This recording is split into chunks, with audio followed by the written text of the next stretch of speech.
결론부터 빨리 말합니다. 왜냐하면 우린 바쁘니까. 오늘의 주제는 문재인 대통령의 페미니즘 약속입니다. 지나고 보니 실상은 정반대였습니다. 박원순 사건 앞에서 침묵했고 여당은 피해자를 피해 호소인이라 불렀습니다. 과연 문재인 정권에서 여성 인권은 얼마나 나아졌을까요? 뉴스뻥이 그 본질을 파헤칩니다.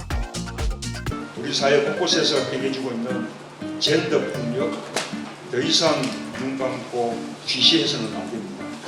젠더 폭력 가해자에 대한 단호한 처벌로 사회적 약자를 국가가 보호해야 합니다. 페미니스트 대통령이 되겠다는 약속, 제가 정책 공약을 통해서 확실하게 지키겠습니다. 힘있고 빽있는 사람들에게는 온갖 불법과 악행에도 진실을 숨겨 면죄부를 주고 힘없는 국민은 억울한 피해자가 되어도 법의 보호를 받지 못하고 오히려 두려움에 떨어야 했다는 것입니다. 이거 뻥입니다. 문재인 대통령은 자신 있게 여성 인권을 외쳤지만 정작 중요한 성폭력 사건에선 침묵했습니다. 최근에 박원순 전 시장 사건이 공소권 없음으로 수사가 마무리됐습니다. 서울시 관계자들의 방조 의혹도 무혐의로 결론났고요. 피해자가 성문제와 관련해 고충을 호소한 사실이 규명됐는데도 말이죠. 피해자 측은 기본적인 사실관계조차 경찰이 밝히지 않았다며 유감을 표했습니다. 결국 그 어떤 억울함도 풀지 못한 채 피해 호소인이라는 여당의 꼬리표를 받았습니다. 여기서 대통령의 페미니즘은 찾아볼 수가 없었습니다. 정말 분노할 수밖에 없는 결과입니다. 하지만 많은 국민들이 예측한 일이기도 하죠. 피고인이 이미 사망했고 중요한 단서가 될 수 있는 휴대전화에 대한 통신영장이 법원에서 2번이나 기각됐기 때문이죠. 혹시 법원에서 영장을 기각하지 않았더라면 밝혀낼 수 있지 않았을까요? 전혀, 절대, 네버 그렇지 않습니다. 처음부터 경찰은 실체적 진실을 밝힐 의도가 없어 보였습니다. 법조계에선 처음부터 발부되기 어렵게 경찰이 영장을 신청했다는 지적이 나옵니다. 타살 혐의점이 없는데도 통신영장 신청 이유로 사망 경위 수사라고 했기 때문입니다. 정작 중요한 수사기밀 유출 의혹 부분은 범죄 사실에서 뺐으니 법원에선 기각이 당연한 거였습니다. 대체 박 전 시장의 장례식은 왜 서울특별시장 5일장으로 치렀을까요? 그것도 피 같은 서울 시민의 세금으로 말입니다. 청와대 국민청원에 서울특별시장을 반대한다고 올라온 글은 하루 만에 38만 명이 넘는 사람들이 동의했습니다. 성추행 의혹을 받는 정치인이므로 더더욱 조용히 가족장으로 치렀어야 하지 않았을까요? 코로나 때문에 한창 사회적 거리두기가 강조된 시점이었는데도 말이죠. 바이러스가 이들만 피해가는 것도 아닌데 박 전 시장의 49제 추모 공식 행사를 연다고 해 논란이 커졌죠. 박 전 시장 지지자들은 피해자에게 끊임없이 해를 가했습니다. 피해자의 억울함이 풀리기도 전에 죄를 지은 사람이 극단적 선택을 하면 면죄부가 주어지는 것처럼 보입니다. 이런 상황이 계속되면 좋지 않은 선례를 남길 수 있어 위험합니다. 대대적으로 치러지는 장례식을 보며 피해자는 얼마나 무력감을 느꼈을지 상상할 수조차 없습니다. 참으로 어처구니 없는 상황입니다. 여기에 대통령 조화까지 왔죠. 성폭행 실형을 받은 안희정 씨 모친 상태도 똑같이 조화를 보냈습니다. 진중권 교수의 말처럼 자칭 페미니스트 대통령이 성폭행범에게 조화를 보내는 나라, 과연 한 번도 경험해보지 못한 나라입니다. 문재인 대통령은 대선에서 페미니즘을 외쳤고 수많은 여성들의 지지를 얻었습니다. 표를 받고 나니 마음이 바뀐 걸까요? 수많은 피해자들은 대통령이 성범죄자를 공식 지지하는 걸 보며 자신들이 보호받기 어렵다는 절망과 위협을 느꼈을지도 모릅니다. 더 화가 나는 건 까도 계속 나오는 정부와 여당 인사들의 행태입니다.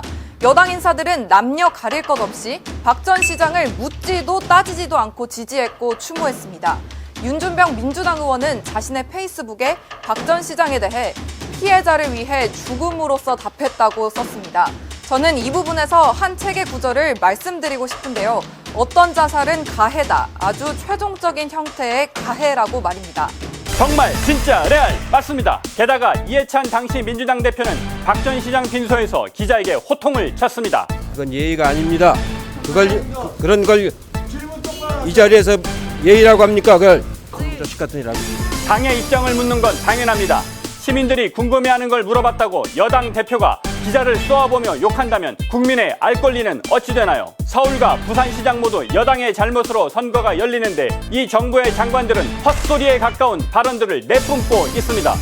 국민 전체가 성인지성에 대한 집단학습을 할 수 있는 기회가 역으로 된다고도 생각을 하고 있습니다. 특히 여성인 경우에 이제 화장이라든지 이런 것들 때문에 아침을 같이 먹는 건 아주 조심스러운데 이쯤 되면 현 정권의 젠더 감수성이 없다고 해도 무방합니다. 특히 탁현민 청와대 비서관은 입에 담기조차 더러운 말을 자신의 책에 당당히 써놓았습니다. 이런 사람의 감성으로 청와대 의전을 책임진다고 하니 대통령은 과연 페미니스트가 맞는 걸까요?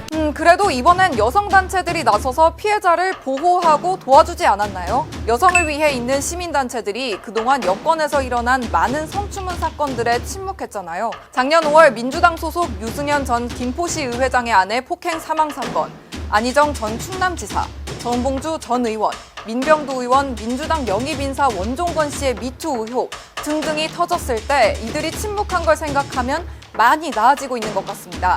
전혀 절대 네버 그렇지 않습니다. 사건 초기 여성단체는 오히려 침묵하기 바빴습니다. 작년 4월 오거돈 시장이 사퇴할 때까지 여성단체는 아무런 입장을 표명하지 않았습니다.